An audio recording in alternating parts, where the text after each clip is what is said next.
Hi friends, welcome back to our channel smart పోక్షిత. ఈరోజు మన రెసిపీ వచ్చేసి పొట్లకాయ పెరుగు పచ్చడి అండి. ఇది మంచి ఫైబర్ ఉంటుందండి, చాలా టేస్టీగా ఉంటుంది ఈ రెసిపీ.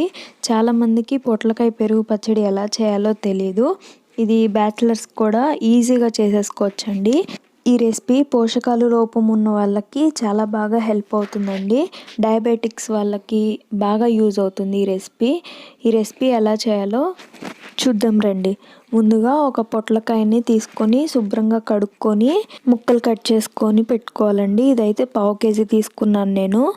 ఇప్పుడు దీన్ని నీళ్లు పోసుకొని ఒక గిన్నెలో వేసుకొని ఇది స్టవ్ మీద పెట్టుకొని ఉడికించుకోవాలి. ఇది హాఫ్ ఉడికిన తర్వాత దీంట్లోకి పసుపు, ఉప్పు కూడా వేసుకొని ఉడికించుకోవాలి. ఇక్కడ పసుపు, ఉప్పు వేసిన వీడియో అయితే మిస్ అయిపోయింది. తర్వాత నీళ్ళన్నీ వంపేసి ఆరిపోయిన తర్వాత గట్టిగా పిండుకొని ఒక ప్లేట్లోకి తీసుకోవాలి ముక్కల్ని. ఇప్పుడు బాండీ పెట్టి తాలింపు కోసం 1 టేబుల్ స్పూన్ ఆయిల్ వేసుకోవాలి. ఆయిల్ కొంచెం హీట్ అయిన తర్వాత దీంట్లోకి తాలింపు దినుసులు కూడా వేసుకోవాలి. దీంట్లోకి 1 టేబుల్ స్పూన్ కరివేపాకు కూడా వేసుకోవాలి. ఇలా మొత్తం అన్నిటినీ ఫ్రై చేసుకోవాలి. ఇలా కొంచెం ఫ్రై అయిపోయిన తర్వాత దీంట్లోకి ఉడికించుకున్న పొట్లకాయ ముక్కల్ని వేసుకోవాలి.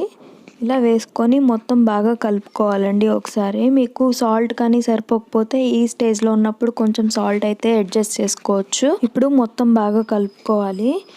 దీంట్లోకి నేనైతే పచ్చిమిరపకాయలు కారం అయితే వేసుకున్నాను. అది ఎలా ప్రిపేర్ చేయాలంటే పచ్చిమిరపకాయలు, ఉప్పు, కొంచెం జీలకర్ర వేసి మిక్సీ వేసుకోవాలండి.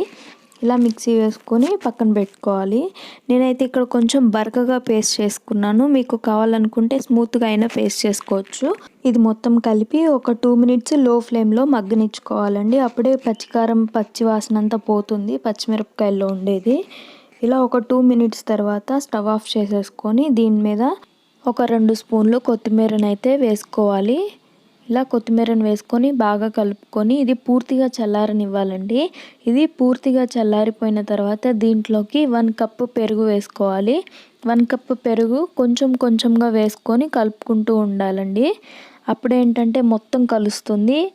టేస్ట్ అయితే సూపర్గా ఉంటుందండి. ఇది వైట్ రైస్లోకి బాగుంటుందండి. అలాగే చపాతీ, రోటీస్లో కూడా చాలా బాగుంటుంది. ఈ పొట్లకాయ తినని వాళ్ళు కూడా ఈ స్టైల్లో చేసి పెట్టారంటే ఈజీగా తినేస్తారు. ఒక్క ముద్ద కూడా మిగిలిచ్చారు.